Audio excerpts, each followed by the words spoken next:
Thank you for joining us on the Southwest Florida Business Podcast. I'm your host, Chris. Today I'm joined by Greg Dodge from Naples City Lifestyle magazine, and that's, I believe, at Naples Lifestyle Mag on Instagram. And I won't do too long of an intro here, but I'm glad I met Greg. He is definitely a connector, and he's doing some pretty big things in Naples in terms of bringing businesses together, putting events together, and really shining a spotlight on those. So I'm excited to share this interview with you. I think you'll get a lot out of it, but please, I would also say, especially if you're down in Naples, reach out to Greg. He's a great resource, and like we'll talk about at the beginning of the episode, he's already introduced me to a handful of people that I may end up doing business with, and that was within, I think, 2 hours of first meeting him. So, yeah, I hope you guys enjoy this. Please follow him on Instagram, reach out, get connected, and enjoy this episode. Thanks.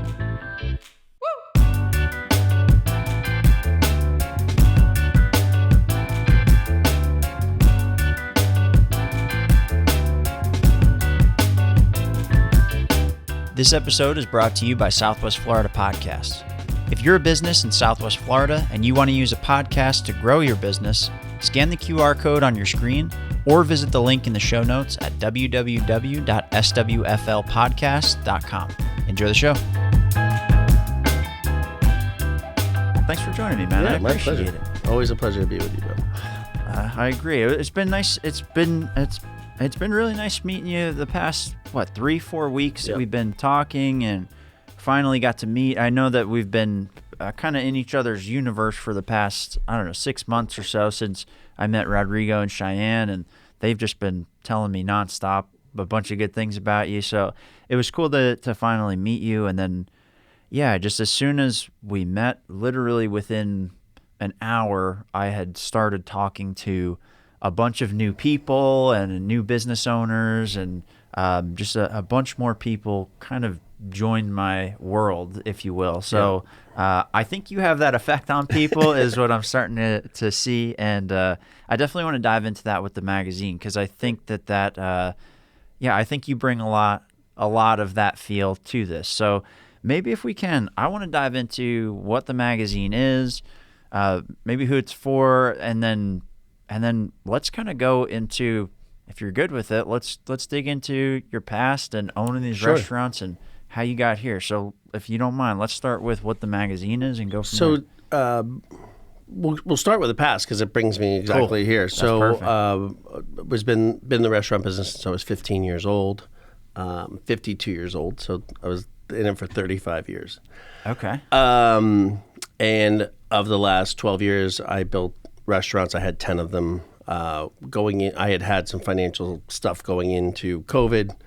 There was just no way out of COVID. After I opened 3 restaurants within a short period of time, cash flow problems came in, and I was teetering when COVID came in. So it was this weird timing that just meant I really couldn't get out of it. Sure.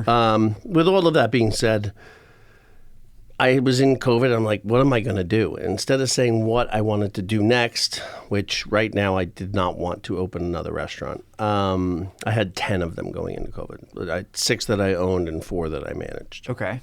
So I really said to myself, I didn't want to open another restaurant. I was still kind of licking my wounds. Yeah. So instead of saying what I wanted to do, I said where I wanted to live. And it was between Naples and Manhattan Beach, California, which I had lived there before. There was a certain loveliness of living near the beach and being outdoors, and just the whole lifestyle is for me. Yeah. And this was kind of the counterbalance to that. It's just a different coast and different situation. So because I had lived in Hermosa, Manhattan before, I decided, I'm gonna go to Naples. Yeah. And I'm gonna try something new. Yeah. Then I had to decide what I was gonna do, and I had not worked for someone for 18 years, and that was my scariest cliff. I just felt very uncomfortable about getting back into the workforce of working for someone. Was that playing a big role in helping you decide what you wanted to do? Like, am I going to go do something for myself? Am I going to go work for somebody? The easy one was just being an independent. Until I figure out what I'm going to do or whatever relationship I'm going to have with the restaurant business, it was going to be how do I be an independent contractor and kind of, kill what you eat kind of jobs, Sure. whether that was insurance sales or selling homes or whatever that might be. This came along, and I secretly have always been in love with magazines. I'm the type of person, when I get on a plane, I'll buy 6 magazines and just look. I don't even know how much I read them. I just look at them, and I'm a big visual guy, architectural. I love fashion, I love design, I love all this stuff. So, and people watching and looking at people, I just like the whole thing. So I looked at this thing, and I was like, I know nothing about this. I never even thought about doing something like this. Let me delve into it. And after 2 conversations with the gentleman who owned it, never doing sales, and this sales is like selling knives or Tupperware door to door. I mean, this is not sophisticated sales. This is not, I have a widget and the widget is amazing. This is you can kind of get this product anywhere. Why is my widget better than these others? Mm-hmm. And that's kind of Tupperware and knives, right? What separates a knife? Well, this knife can cut a tomato. Great. You know what I mean? This commercial. Look at it. Cut this tomato. And cucumbers, too. Yeah, and a cucumber. My God. So I looked at the magazine. I said, well, what it has going for it, and this is the formula of this magazine. This is a franchise. There's 150 going on 200 in the country. And what this does is it's a direct mail. So this is the postcard you get in the mailbox that you don't even look at and you throw in the garbage. That is what this magazine is. What the difference is, you don't throw it in the garbage. 93% of the people keep it, not because of the advertisements. They keep it because you're telling stories of the neighborhood. And if we show the cover, this is a perfect cover to discuss. This is the soccer team, professional soccer team in Naples. I'm sure you didn't even know we had one. So, I didn't until I read that article. So they built this amazing facility in Naples, Paradise Coast Sports. It's publicly owned. They have this amateur/professional soccer team run by a guy who's an ex-professional soccer player, Nook. I was like, I'm going to do the cover, and I'm going to put 9 kids on it. Why would I put 9 kids on the cover? Well, those 9 kids have parents. Those parents have friends, and those parents have grandparents. And then you go blah, blah, blah, blah, blah, blah, blah, and there's 30 other people on the team. So we tell Naples stories because of the 2 degrees of separation that we were discussing earlier. This is how people get aware of a magazine that only goes to 7,000 homes. It becomes part of the community. And so take what I just said about the cover, and I do that with every story we've developed in the last 6 months, where we create parts of the magazine that highlight people of Naples, whether they're entrepreneurs and never really, the advertising in the magazine is not their first marketing dollar or their 5th marketing dollar, but they still should have their story told. And that's what we do, and that's how we get it in people's hands, and that's how we get people interested. Yeah, well, it resonates too, and I didn't think of this until you told me this when we spoke last time. But yeah, by having people from the community be involved with this, be on the different pages, things like that, it gives you a reason. Like you said, most people will end up keeping this because it's somebody they know. It's that 2 degrees of separation. Is if I know. Like if my friend his kid is one of these kids on here, all right, let me throw this on the coffee table, or if I own a small business, let me throw this in the lobby, let me throw it in the waiting room, and maybe I'll get to be part of this story one day. Well, again, how long have you been in this area? How long have you lived in Bonita/Naples area? 12 years now. Had you ever heard of the magazine before? No. So what we have done and will continue to do, and I think we have great momentum to do, is really make it as knowledgeable or acknowledged as a Naples Illustrated or a Gulf Shore in the sense of our community as a source. Now, what that source does, or we don't have the staff or compared to all the things that they do, but we are still a source of telling stories. And ours is the most targeted source. Yeah. Right? So we are 100% Naples. We're the bullseye of the target. Yeah. We're the target. those other media sources, which are really, really strong, have a much larger, surface area. Sure. They're from Marco to Sarasota, Marco to Fort Myers. It just when you start diluting yourself, that's what it is. So we are 100% concentrated on Naples. Got it. Okay. Well, and so for the magazine itself, right? You took this over. So what kind of registered in your mind when you were talking to the previous owner? What did you see here? How did you see that there was like a value that you can bring to people? What clicked and kind of help you see the path forward? Well, it was a little dangerous, to be quite honest, because it wasn't making money when I took it over. So first couple months really just didn't have much of a pay stream. What I believed was my core competency could be used to develop this in stages. How so? Core competency being kind of culture, networking, and which I can go through the process of that for the magazine, but excuse me. Hospitality. And so the first thing I thought I needed to do was to make it beautiful. And it's already a beautiful magazine, but I had to make sure that the cover meant something to someone. So my first cover was this artist I've known, is world famous artist named Roberto Tedesco, and I asked him if he would be my first 2 covers, which had nothing to do with Naples. But I needed people to go, wow, that's beautiful. Yeah. So making it beautiful and then continuing, that's number one. And then number 2 is really telling stories about Naples. And you can't do that when your editor doesn't live in the neighborhood. So I had to make sure that I was the feed for all the stories.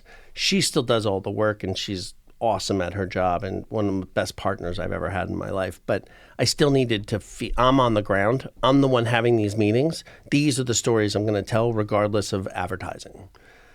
So my whole thing was to make sure that I'm meeting 10, 20 people a week and being like, look, we need to sit down. I want to talk about you. I want to put you in the magazine. And then this cover story is a perfect example. I met his wife. I thought she was one of the most dynamic people I've ever met. Her name's Gabby DeFalco. I was just blown away with her core energy. She's like, you need to meet my husband. I'm like, I'd love to meet your husband.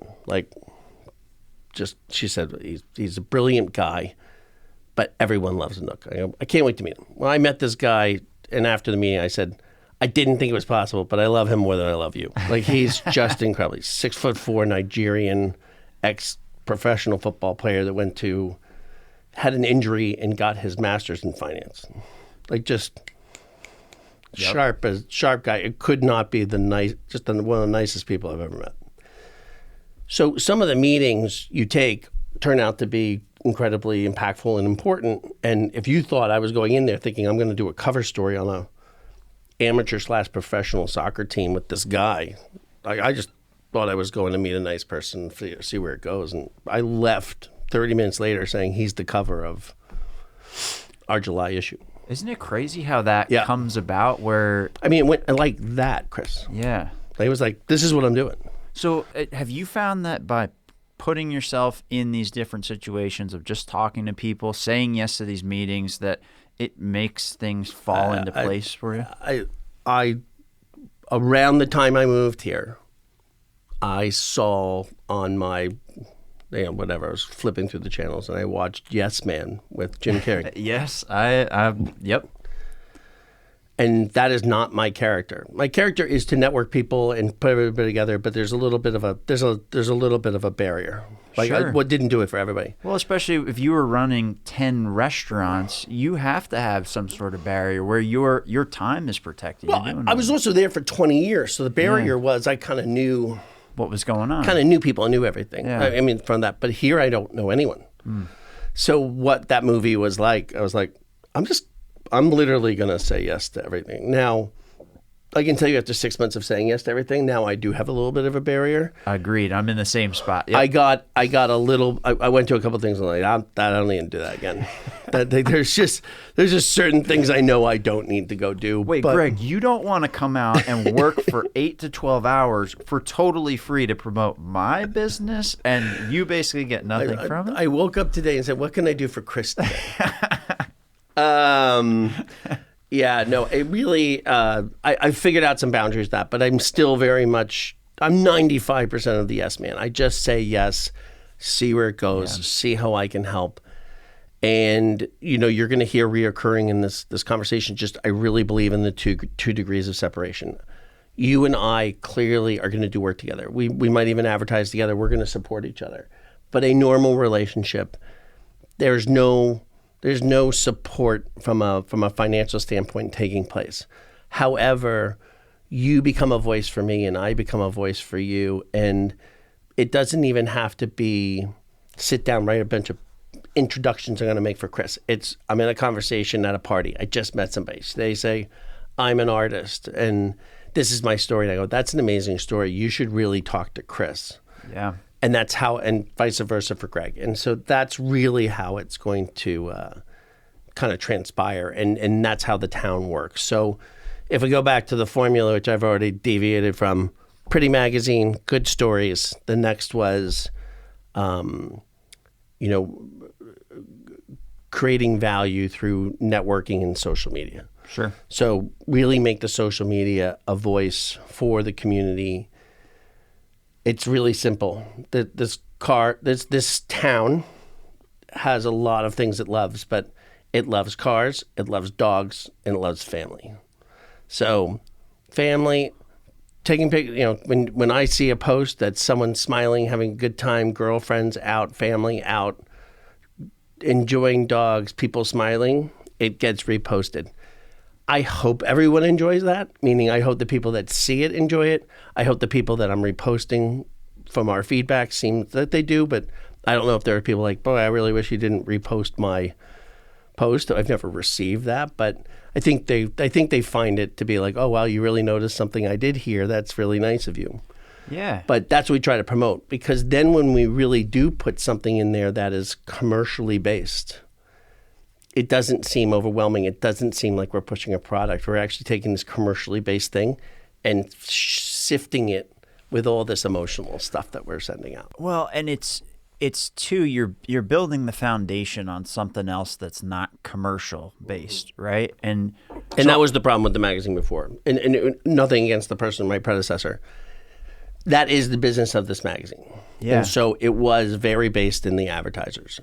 I thought it was counterproductive for our advertisers to only tell their stories or to seemingly have them 75% or 80% of the content. I would imagine you're the same. I shut down. I stopped looking. I stopped caring. I don't care what the deal, the topic, or the influence is. Yeah. I'm not interested, and so I think that is not good for the magazine. Well, because you know what you're getting into when you pick something like that up. I know if I pick up a magazine that is literally all advertisements, I just picked up an advertisement. To me, at a certain point, that's all that it registers as. And I understand where you're coming from, maybe from a unique perspective, because even with this podcast, what it is like, it's a service, yes, but that helps me stay out of this advertise zone where you have to, I don't want to say compromise, but like you have to get away from the thing that is bringing your end user's value and recipient's value in order to chase something that's tied to, we got to get the most eyeballs and we got to do all this. It ends up taking away from what the quality is of this, and maybe it makes, I'm sure for you, it makes the sales cycle longer. It makes all these things longer. But the relationships that you build from that, the value there is a longer term relationship, whether it's personal or whether it's business. Like, by doing it that way, it's not so transactional. I'm kind of going in a million different ways, but listen, you're spot on. Yeah. I will just turn it into my business. Perfect. So that I answer correctly for my business. So when I first got this, the selling point that the previous owner was trying to make was, I'll put 2 real estate agents in, I'll put 2 wealth management guys in, because it's that exclusivity that was important. And I said, if you're a 36-page magazine, that exclusivity does nothing for you. It doesn't put you in the shine that you want. You're not in the vehicle. What you really do is, if you have a small magazine, which I'm still a small magazine, if you have a small magazine, you get to tell less stories. The whole point is to tell more stories, because that's what the people are interested in. And your brand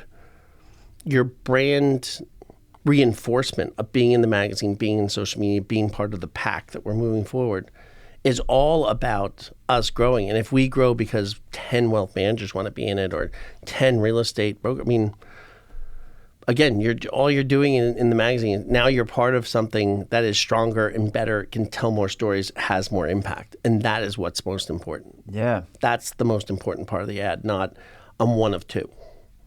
Yeah. So because people don't always perceive the exclusivity, and the exclusivity doesn't always get you the end result that you're looking for. I think we're a very big magazine to be as small as we are, and I can't wait to get to be a bigger magazine. Yeah. And tell more stories. But I think for you clearly are going into this market and you're telling stories very similar to me, where these are not transactional things, right? You're creating good content. You're starting a stream of people that become the megaphone in the neighborhood for you. Yeah. Same here. Yeah. And then hopefully those that really have something to sell, we become more aware, just as you didn't know about my magazine or I didn't know about your podcast. Now we're supporting each other and saying, hey, we can be as good or better for you in the Naples marketplace than these very large magazines that have existed for a long time. Sure. And why? Because we're more pinpointed to your demographics. So my demographics, 100% Naples, people who own homes and are of a certain affluence that is rare nationwide or worldwide. Mm-hmm. So who's it good for? Well, obviously, like elective surgery, we win. Like you can throw whatever media outlet you want out there. If you're doing elective surgery to women who can afford it, I'm the best device to get to those people. No doubt in my mind. Sure. If you sell pavers or home restoration or anything to do with a home, I win. Now, oddly enough, we don't have those people in here right now. That's not who's advertising. But I mean, if you're a specialty, if you're one of the 4 marble tile guys in Naples, one of the 40, and this thing goes to 7,000 homes that have only gone up in value 50 to 100% in the last 2 years. Yeah. And you're going to renovate, you're going to do whatever. Why would you not want to be in this magazine as one of two or whatever it's going to be, like however many people come in? That is a competitive advantage to your other 38 competitors if you're in here. Well, because you end up being one of 2 or one of 3 people that are part of their decision mix. But the momentum in the magazine, the social media, whatever. And then we can, of course, like any magazine, we're going to be telling your story. At some point, we're going to tell your story. We can talk about how you get stoned from nowhere else that anyone's ever seen, which is not the case. I mean, that doesn't exist. But we can talk about how your family's from Naples and how you wanted to raise your kids here and your kids go to a specific school and how that community and how you give back to charity and how you're a really good person in the neighborhood, that's an absolute game changer versus someone, if there's 40 of you and they don't know any of you, that's a game changer. Mm-hmm. That makes you at least get you in that door to meet you and shake your hand and go, that's a good guy. That's the big I'm going to do business with. Whether you're doing 30 houses a year and flipping them or one house. Yeah. Well, and it's like we've been talking about with the magazine or with even doing this podcast, using the advertising or using these clips that we put out. That's not going to be what closes you the deal, but it's going to be the thing that gets you to the table to make that deal. You've got to close it on your own, obviously, but being that person that can be top of mind is huge. I mean, if you've got 40 people to choose from, think of anything that you've ever bought that you had 40 options to choose from. Did you look at all 40? No. Not a chance, unless you're... Narrowed it down to 3. Yeah. That's it. And so you want to be including one of where we those go three. for dinner every night. Yeah. Including. Exactly. You're not like, oh, there's 40 restaurants I can go to tonight. You're like, I want Chinese, or I want Whatever it might be. I want drinks, and I want a lively bar, and you hit your. Are we going someplace new that none of us know anything about? Or are we going to one of our favorites? Yeah. So That's how we make a decision. So I want to ask you about these aspects that are bigger than the magazine, because I know you've got the magazine, but you're doing a lot in terms of networking, connecting people, social media, doing all these things. So I don't even know what the right question is to ask to start with this, but how are you viewing the magazine and the business like beyond the magazine? How are you bringing people into that fold? What's your view on that? It was when I first went to sell the Tupperware. I wasn't that great. I'm not a great Tupperware salesman. I didn't believe in the product because I hadn't gotten it to where I needed it to be. So I'm selling. And then I went back to being a restaurant manager. Instead of trying to sell them something they didn't want to eat or drink, I said, what would you like? What if I did this, what would bring value? What would you like? And overwhelming first answer was, get us in a room to shake people's hands. That's how you meet. That's the 2 degrees of separation. That is the most important. I said, well, I can do that. So made sure I got events on. Now, the hard part is the magazine doesn't produce an income to produce that, to pay for that. So I had to become a little bit of a party promoter, because that's what it took to throw something. Because nothing against a retail clothing store, but going in a retail clothing store and opening up 4 bottles of wine, having a cheese and meat board doesn't move anybody's needle. Like, I mean, you're only going to that because you care about the human beings that are trying to do that. There's nothing else going on. So I had to create events that were worthy of people to really get out. And the first one was at Cavo. The second one, which was the most important one I threw, which was a party for the artist that was on the April cover, which was at the Escalante Hotel down on 5th. And it was just a pretty night, and people really put a lot on social media. And what the overwhelming backlash of that was, why wasn't I invited to that? Okay. And so the next event we threw was the one at Naples Motorsports, which again, I was at a Ferrari dealer last night. Beautiful. Cars are beautiful. The place is beautiful. But you're in a car dealership. Like, you're the guy trying to talk. There's no acoustics. You can't hear a word coming out of their mouth. It's just bouncing off the hard surfaces and all this stuff. Like, it's not a great party venue in the sense of all of those things that are needed. But at Naples Motorsports, there was so much momentum off the second party that we had at down on 5th at the Escalante that everyone showed up, and the energy was just really great. And my feedback that I'm getting from people is, been here for 6 months, a year, 2 years, 50% of my new social circle has come from your events. And yes, people are doing business, but that rolls into everything else. So the purpose of our social functions is make it really easy for people to mingle and talk and get to know each other. Of course, there's business being discussed, or there's, future business. You're walking around and saying hello, and people are introducing. And in this town, people are great about introducing people.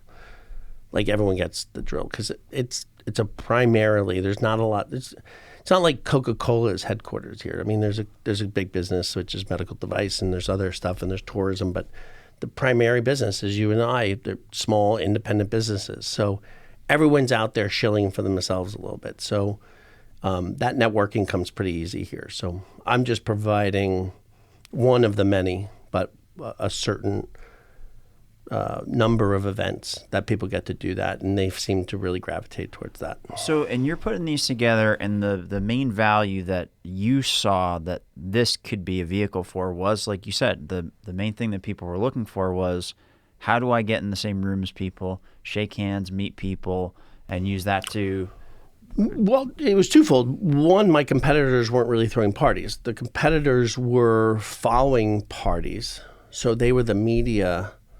They were the media part, not of the source. a part, not the source.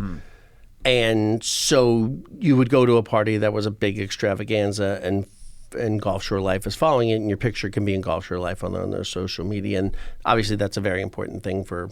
I mean, that's a powerful thing. Yeah.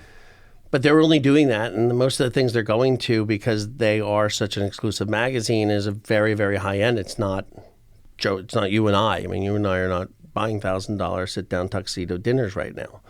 So I wanted to be that, but for more of the every man. So anybody can come to our events, and I try to keep them casual and fun and inclusive. Yeah. So you're finding that the piece that was missing was that really the creation of these events, the hosting of these events, the thing that would actually be almost like the wellspring for people to actually come to and make those introductions, more than being just a magazine that shows up to take pictures of it. Chicken and egg. I mean, the formula of this magazine, which is extremely successful, is not the one I'm following. But just like anything, I don't think every market is the same. This is a highly competitive market that, from my last count, my understanding is there's 50 magazines in Naples. Like, that's unheard of. That's an incredibly large amount of competitors. Now, many of them are specific to real estate or home sales or spirituality or whatever, or health or whatever you're going to write about. And they're different kinds of magazines. I'm in the lifestyle, glossy, social part of the magazine business. And in that, my two main competitors are incredibly small. I mean, they're big, they're powerful, and they've been in this market and run this market for a long time. So I'm a third option. But that said, though, what stands out to me about this, and it didn't before I met you and felt like your network effect, like I was talking to about the beginning, was that a magazine to me, I'm kind of like whatever. I'm 29, so I'm like, okay, whatever.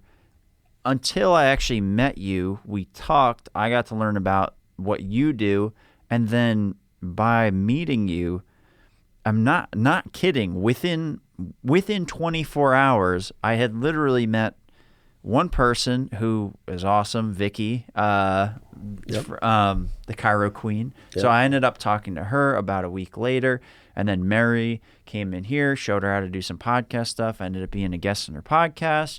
She's now working down in Naples, introduced me to the business owner there, and just so by having that piece, well, yours and my tree is going to be different than others because you and I see the world through same colored glasses, and we also produce something that's very similar. So we're a big, strong tree, you and I. Yeah, but not everyone is. But that said, though, that's exactly it. That's what I see from my perspective, where I see a ton of value in what you're bringing, even just to me, who's not even a customer yet of you, is that by being in your circle of doing this, the way your philosophy and the way that you interact with people and make these connections, I see that is going to be incredibly valuable for me as a business owner even. And that's, for me, what I see as a huge value in what you're doing, because not many people have the mindset, the attitude, the willingness to go out and be more than a Tupperware salesman. And you step back to be the restaurant manager of this, and now you're making the connections, you're putting all this together, and it becomes something larger than just the magazine. The magazine becomes a piece of what you're doing. I appreciate that. I think cliches are cliches for a reason. I think what you throw out into the world ultimately does come back, and comes back probably stronger than what you threw out to the world. So that's definitely the hospitality / restaurant piece. But I've lived my life that way always. So doesn't mean I've always done things perfectly. It's just that's my belief in the world. So this is a great exercise in that. 100%. You never say what's in it for you. Like you just continue to do your stuff. You do good. introduce people not just for the sake of introducing, you actually see the tributaries of how they're connected. And, I get 90% of the people I do this for are extremely appreciative. There's another part that says your sieve is your holes of your sieve are too big. Right? Yeah. And that's someone saying, like, I trusted that you knew because you nailed it 3 times, but your 4th one was completely off. You're like, I'm sorry, man. Don't go through the sieve if you want. Like, I mean, it's completely up to you. Like, there are people that go like this when something happens to them instead of, taking ownership of their stuff. I'm pretty good about taking ownership of my stuff. Yeah. Yeah. Well, and you're always going to have that 10 to 20% that just don't see it, don't get it. It's not for them. And that's all part of the journey. So. But when it comes to the magazine, I think you said it right. I mean, look, I think the magazine is prepped and ready to build as big as we can get it. I'm now selling Tupperware. I'm really proud of. I'm embedded in a community that people are helping me because I'm helping them, and that's just a nurturing, loving thing. The networking stuff, I think you'll come to the next one. You're going to bring your wife. You said, yeah. And like you'll see, there's just incredible warmth, and at this point, it's a well-oiled machine. People know each other. It's a comfortable environment, and that's great. And then the social media is all part of that. Where again, we're just focused on positive kids, dogs, smiling, sunsets. Great. Yeah. And we throw in the occasional commercial plug. Yeah. Yeah. So, I want to ask you about the future of this, kind of towards the tail end of this conversation, but I would like to dive into a little bit about now you have a Tupperware that you're proud of, because I'm just getting to that same spot with this business. Yeah. I stood it up. Most people didn't understand what I was doing with this.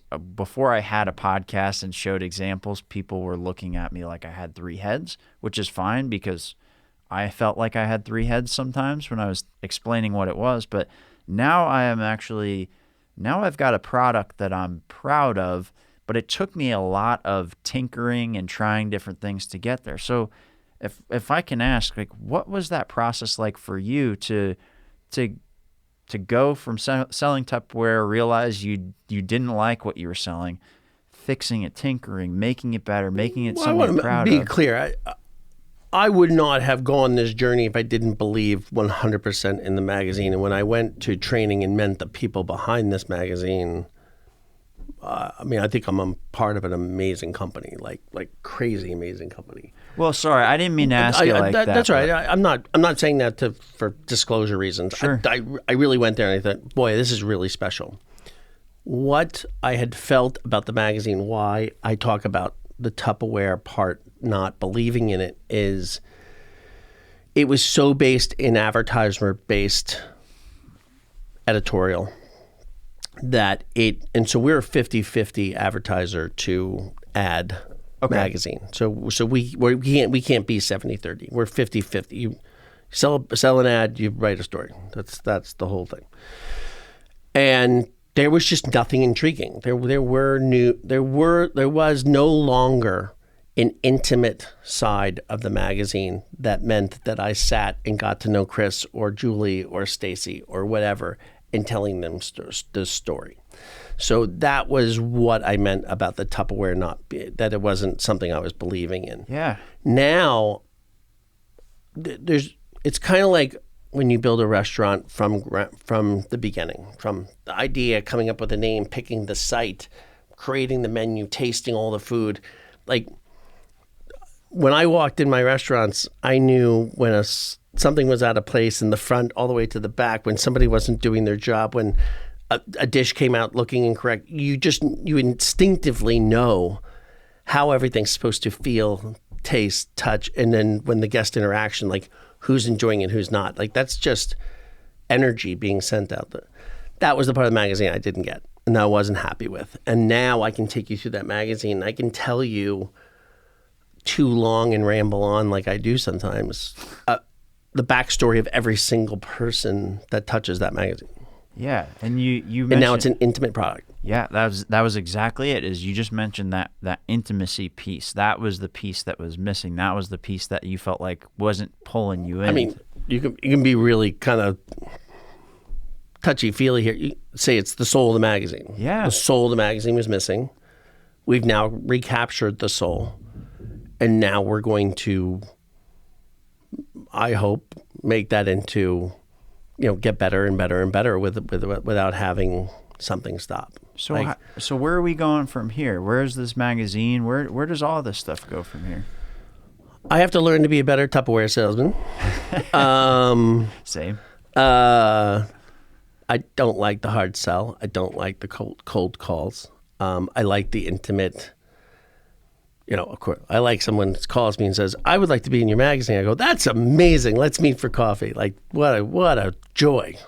Yeah. Like, I really like what you're doing. I'd like to be in it. That's the greatest call. Convincing somebody who really doesn't, let's be honest, it's print. I mean, there's people that still get it. It definitely still works. But it's not timely. It's not like, boy, print is really the thing. Now, those of us in the print business, I met, and you never met Andrew from, oh God, I'm going to screw this up. The Real Producers. I haven't met him yet. Outstanding dude. Like, Can't say enough about him. We're, competitor, but not really competitor. We don't have anything, whatever. But like, I just met this guy. I was like, I liked him immediately. I liked everything about him. And he believes, and I think he's right, that he's like, the magazine is like the fanny pack. It's coming back. It's coming back strong. I'm like, that's really good. That's a really good, comparison. It's funny. Then I started noticing like 3 people like that day that had fanny packs, and it was just came from that conversation. I do believe it's good because we get. Are you an Instagram guy or what's your Instagram and LinkedIn? So even now, my feed is so inundated with ads and BS. It gets annoying. Mm-hmm. So one of the things I do think this cuts through is the digital stuff. To really find something you're interested in can be difficult and can be frustrating to like you put your phone down a different way, right? You're just so over it. Yeah. So I do think this has a really interesting future. I'm not going to predict it, but I'm going to tell you I'm in it, and I'm going to be in it, I would assume, for the rest of my life. I mean, I can't see what would go wrong that I would be out of it. Yeah. No, that's cool. I'm in a similar boat as there's so many things that I've been doing with this to grow it, to get it moving, and the more that you grow it and get it moving, the more opportunities seem like they're opening up for the future. And I don't know what they are, but it looks like it seems like for you too, there's like 50 different options of ways this could go. Building the boat, building the ship that you're proud of. I don't know everyone else's tactics or strategy. That was my strategy. Yeah. And I had people that I do communicate / our oversight of that were questioning what I was doing. Now, launching a magazine, from what I've seen, is one of the hardest things you could ever do. I was so thankful that my job was to fix a launched magazine versus launching one. The launching process is really there's a reason that you can make money on this thing afterwards, because the amount of work and dedication and tenacity that goes into launching the magazine. Now, I'm sure there are big fish, small ponds that had an easier time than most. And the big magazines on our company are either the original ones or big fish, small pond. Unfortunately, I'm not in a big fish, small pond situation. So fixing mine was... I knew exactly the strategy I wanted to do, and not everyone understood the parties and the networking and my attention to like creating everything we write about in here. Like, if you're not in a meeting for someone who's going to advertise, you're wasting your time. I think you're crazy. I was like, I just don't see the world the way you're seeing it. And every market's different. Every magazine's different. Every person that's running a magazine's different. And this is going to be my process, sink or swim. Yeah.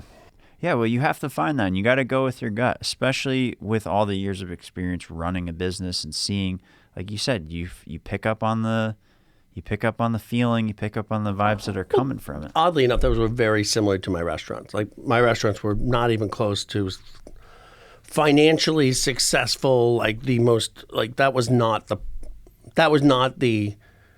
the piece of paper I created. Was these like, I'm going to use styrofoam cups and we're going to be the best at selling alcohol, and that's what we're going to do. Like we built a beautiful restaurant that served good food at a value and just had great hospitality. That was what our formula was. That was our value equation. And so basically doing the same thing with a magazine, just different bullet points. Yeah, bringing that same philosophy to this. No, yeah, I mean, there was no chance I was going to be the best food in my market. And I didn't have the money to build the best looking restaurants that have ever been built compared to somebody who's going to spend 3 times what I made them look as pretty as I could with the money I had available to in the space I'd chosen. Make the food as good as I possibly can for the value of whatever that average check was, whether it's $25 or $100, doesn't really matter. If you're signing the check and being like, I can't wait to bring people back here, that's what the value equation is. It's the same with an ad. So, we put an ad in. The value we bring is it does go to a specific demographic every month. We'll get you out in the market in social media. We'll introduce you and handshake people to you, and you're now part of this club, team, whatever you want to call it. This is our pack. And what do? Do you support people you know and like, or strangers? Yeah. I guess we all purchase things from strangers. Of course we do. But if there's a meaningful relationship, or you've met somebody, or somebody's a friend of a friend, I mean, that's, especially in our small community, that is what we do. 100%. So how do you get to know more people? I think we're a pretty strong vehicle for that. And I can give you a testimonial because I personally experienced it in a very short period of time. And, and those things, like you said, the 2 degrees, they lead to you meeting other people. It leads to other opportunities, all these things. It's very interesting. So we're just getting started, my man. Good. I'm pumped to see where this thing goes. So before we wrap up, I want to share where people can find you. But is there anything else that you want to touch on before we wrap up? I assume we're going to do this again, so I really don't have anything. I look forward to seeing you at the party and anybody else who wants to come, but we pretty much have something every month. And we do so we have Mingle August 18th at Cavo, which is kind of a pay-to-play networking event. Sure. There's ones that are private that I really do for our community, our pack, that are not, that those are invite only. And those go every other month. And then I do other events that are not alcohol driven. We do some health events. So we just did our first wellness triathlon, which is yoga, 3-mile walk, meditation on the beach Saturday morning. Our next one's August 13th. We had 40 at our first one. We're going to have 80 at our second one. And we're going to do a volleyball night and some other stuff. Again, just different ways. But oddly enough, you think of a walk and yoga and meditation, it's not a terrible amount of verbal communication except on a walk and whoever you're walking next to. The amount of energy was sent out to the universe through social media after that for everyone that was involved, that they met new friends, met business people, we let everyone who owned a business or whoever wanted to talk about their business network, speak after the meditation. And there were just some people that they loved it. I mean, it was not about the yoga, the meditation, or the walk. It was that this now there's this little community of people that like the same things or wanted to have a healthy morning on a Saturday. And they made me pick a date before we left the beach. Really? They literally did. The group said, "When's the next one?" Like, tell us now. And I said, "We'll do August 13th." Which was a complete mistake because I have so much going on that week. But hey, it's gonna be great. All right. So where can people find you? You've got the magazine. Where can people? I mean, the magazine unfortunately doesn't have a mailing list that goes to direct mail homes. I don't even control that. But City Lifestyle / Naples. You can see it online, and Instagram is really the best place to find us, which is at NaplesLifestyleMag.com or .com. At Naples Lifestyle Mag. Cool. All right. Well, Greg, thank you for doing this. I really Chris, appreciate it's a pleasure, This man. is awesome. Yeah, you're terrific. I enjoy our friendship. Same here, man. All right. Thanks. Thank you, everybody.